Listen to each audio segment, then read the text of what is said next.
Hello, my darlings. I'm Danger Gen Vex, and welcome to part 3 of Infinity Falls House Build, Sims 4 House Build.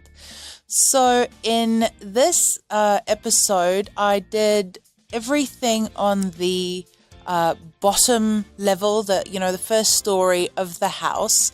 And to be very honest with you, I had absolutely no idea what I wanted to do with it. No idea whatsoever. I stared at that floor and I stared and I stared, and I just felt like inspiration was not coming to me. It just wasn't there. The only thing that I knew at the time I started, decorating this was that I wanted the two spaces on the side of the bottom part of the second story fountain to have bookcases next to them. So that's where I started, by creating a study. Because I figured, I debated for a little while if I should put in a gym or a study, or, what I should do. Which rooms to actually put into this build and which ones not to.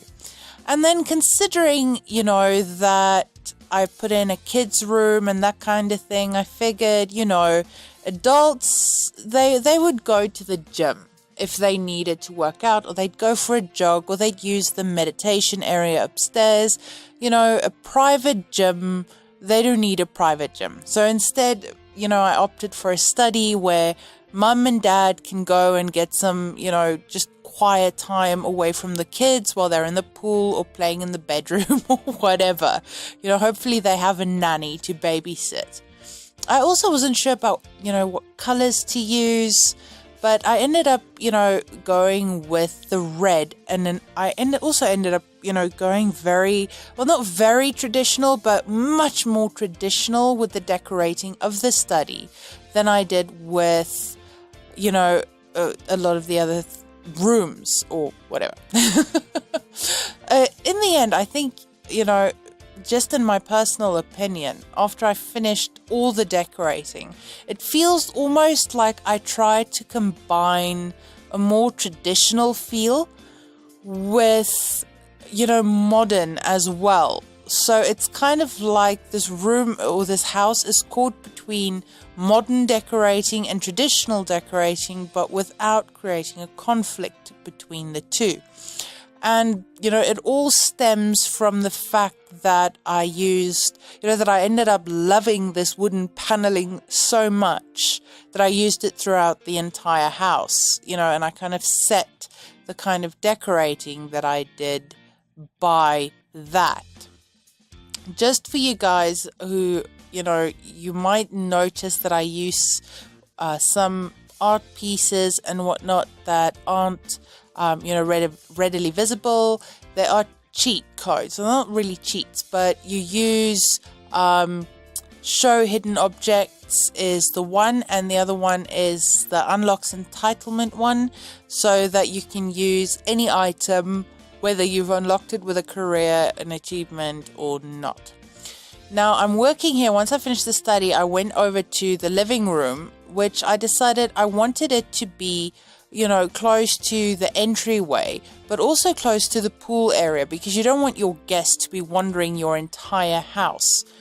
Now, I wanted it with all the windows, the walls aren't exactly TV friendly, but I also didn't want to stick in, this is a house for a pretty well-off family, I think.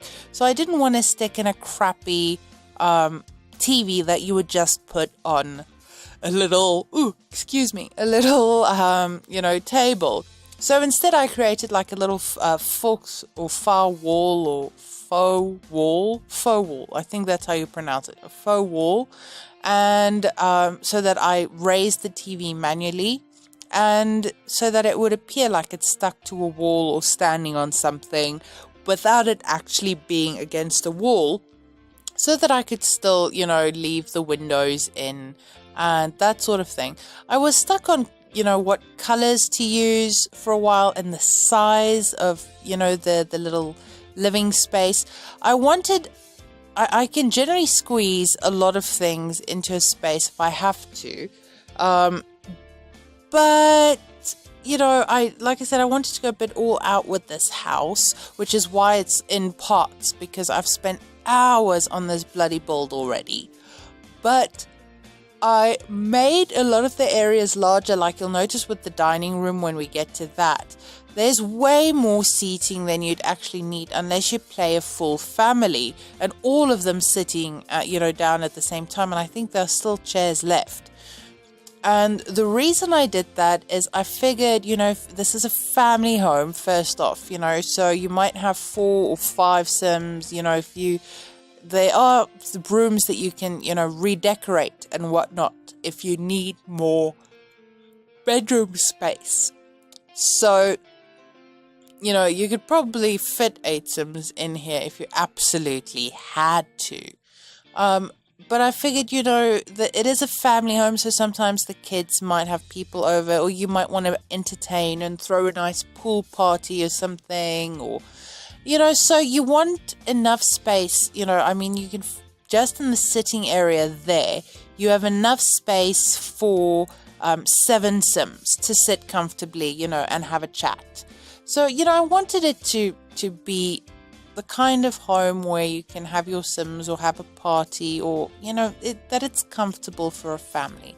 I also really, really wanted a piano in this house. I'm not sure if, the kind of family who lives here would play piano. Something tells me that mum and dad would at least make sure that one of the kids, take piano lessons. So I wanted to include a piano, and a grand piano, not a keyboard piano. So I did that. The kitchen gave me a bit of a problem, but we'll get to that in a sec, and you'll notice why very, very quickly. Here you can see me using some of those unlocked, show hidden objects items. It's like items you get if you take photographs of space through the telescope, or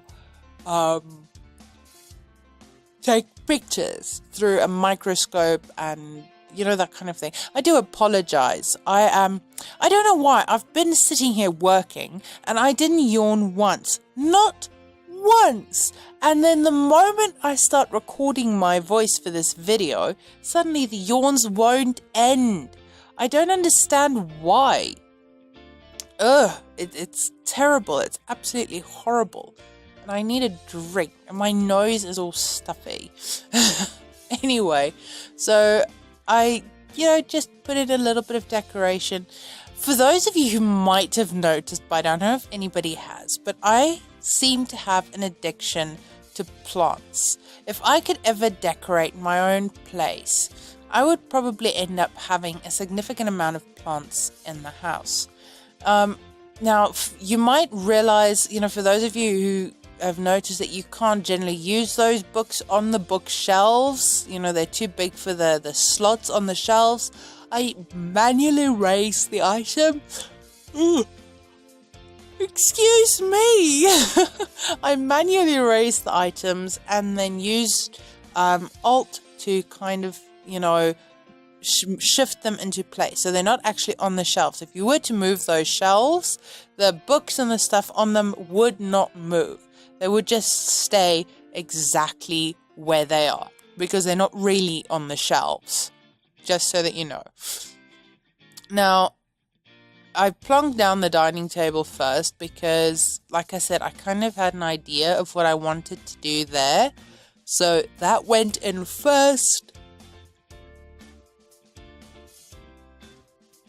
Excuse the silence. I went and I hid my face so that you wouldn't have to hear me yawning like a pawpaw. How many chairs did I put in here? It is, 5 on each side. Yeah, so you have space for at least 2 extra Sims at the dining table, even if your household is full. And then when I did the kitchen proper, I also had this little counter area, like a breakfast nook, where you could seat 3 people. So, you can fit a lot of Sims into this area. Now, I removed those back windows because, you don't really need the windows there, 1.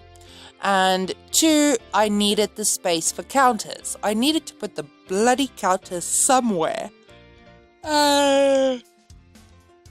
And that's where they ended up going. Guys, I don't know what's wrong with me. What is with this? You know what? I might be yawning because it's 20 past 4 a.m. in the morning. Hence the a.m. And this video is supposed to go up today. I'm doing this now so it can go up.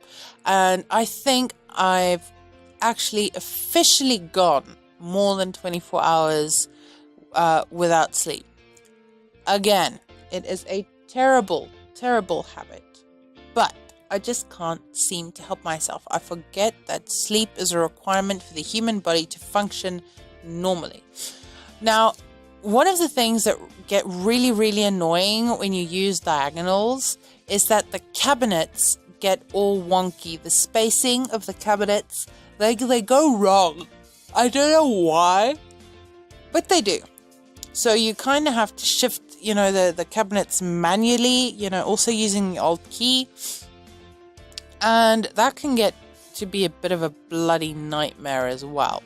There's the little breakfast nook that I mentioned, and I like how it turned out. It has this little curved, very smooth shape, so it keeps with that, it keeps with that kind of feel of some minor tradition, with the woods and the stone, but at the same time, it has a kind of a modern, edgy feel to it, which I really, really like. I love how it looks. And then you can see me with the friggin' plants again. I tried to shove plants in everywhere. I don't know why. I like the bits of green that it adds to the rooms. Especially if the rooms are kind of monotone-ish. Kind of monotone-ish. The green adds a nice feel to it. Now, I wanted to put some art on the wall there, but I wasn't sure what to put, so I put these collection pictures up, the collectible eggs. So you've got some of the collectible eggs and then these collectible pictures of food. Those are actually food pictures. So, technically speaking, it's stuff that you would probably find in the kitchen. Also, I did put in a fire detector and a sprinkler system in, but both items are hidden, so you can't actually see them. I put them in spots where you wouldn't see them while you're playing, or even if you have full walls up like I have when I'm building, you wouldn't see them. They're completely hidden, but they work. So don't ask me how I know that, just they work. So there it is, I moved that thing. Oh, and I remembered the bin. I actually remembered the bin. I am so proud of myself. I remembered the bin. Yay me. I also moved that sink around a few times. I had 2 possible spots for it, and we're back to the plot. But I had 2 possible spaces for the sink, but I ended up leaving it over there. I did want like a little bit of separation between the kitchen and the dining room. At first I tried using these, figuring you could probably see to the dining room from the kitchen, but I didn't like how it looked. So I used these dividers instead. I just thought that even though a kitchen and a dining room, they go together, I still wanted, like I said, that little bit of separation so that, sometimes when you're busy in the kitchen, knowing as a person who, when I do have the time to cook, and spend time in the kitchen, it's my time, because when I really, really cook, it is special. It is my time, and I don't want to deal with other people in the kitchen or around the kitchen or people watching what I'm doing. It's like, just leave me alone. I'm busy. It's like, making art. You don't want people to come screw with you while you're painting something or, carving something or doing pottery or anything. Just leave me the bloody hell alone so that I can do my stuff and, we'll talk later. So that's the reason for the separation. I'm almost done with the kitchen. I put in, you'll notice that I really, and this is one of the reasons why this build took so long. Like I said, I think in the very first video, I decided that I wanted to go all out with this. So I put in a lot of knickknacks, like the cupcake stand, the fruit bowl, those Fabergé type eggs, the jalapenos, the mug stand, stuff that you probably don't generally need. It's just decor. But I put it all in anyway because it looked nice, or it looked cute, or it looked fitting, or, things like that. So that is one of the reasons why this build just took so long. I got very, very detailed. I also discovered, if I move the curtains just a little bit, these specific curtains, that I ended up with, this kind of look that I really, really liked, and it didn't flicker or anything. So I might actually use that again in future, because I really like the way it looks. I also seem to have an obsession with those curtains. That is one of the things that I would love more of in Sims. When I did this major build for a friend of mine, aside from the 100 plus pictures, unique photographs that I made for her house, his house, because the house was intended to be for these two characters. So all the photos were custom made so that they resembled the characters. I used a lot of custom furniture and whatnot, but I made a lot of unique carpets and wallpapers and what else did I make? It was the wallpapers. I made a full mural, of one of the character's artworks. Gigantic wall mural and curtains. I redecorated and fiddled with a lot of curtains, because that is the one thing I wish there was more of in Sims. Well, two things: carpets and curtains. That's what I want. Lots of carpets, lots of curtains. Now I'm working on the little pool area. The pool area, that little, porch patio thingy. It ended up being a lot smaller than I thought it would be. Because I could just fit in the barbecue and then like a small dining area for like 3 people and a couple of places to sit. But I figured, it's not a big deal. If this is really just a small spot to hang out, I didn't want another gigantic entertainment area as well. The entire thing is designed so that it should flow smoothly. So if you are entertaining, the people can be in the living room, they can be just outside by the pool, they can be sitting in the dining room. And because it's really all one massive room, it feels like it kind of flows. I think this would actually be a very, very nice house for entertaining. In fact, when I've finished this build and I've uploaded it and you guys download it, I would love for you to throw a party and send me pictures of it. Now, here we go. So this is the living room. I shot it from 2 angles so you can see the piano and the artwork on the wall and the shelves and everything. It turned out really, really pretty, I think, with the combination of the woods and the more modern materials and everything. Here's the kitchen. I think despite the difficulties, I'm kind of happy with how it turned out. It's quite pretty. I also like how you can glimpse the piano there. It's very, very nice. But yeah, so odd shapes aside, I think the kitchen turned out nice. Here you have the dining room as well, with your wine rack there in the end. There's also, I shot a lot of these places from 2 angles. Very, very nice. And here's the study, which in the end, despite difficulties, I'm actually also proud of. But yeah, I hope you guys enjoyed this build. If you did, please leave me a like down below. Leave me your thoughts. Leave me comments. I just have the bathrooms left to do. But that should be just about it. And then this build will finally be done. But thank you guys so much. And I'll see you next time. Bye!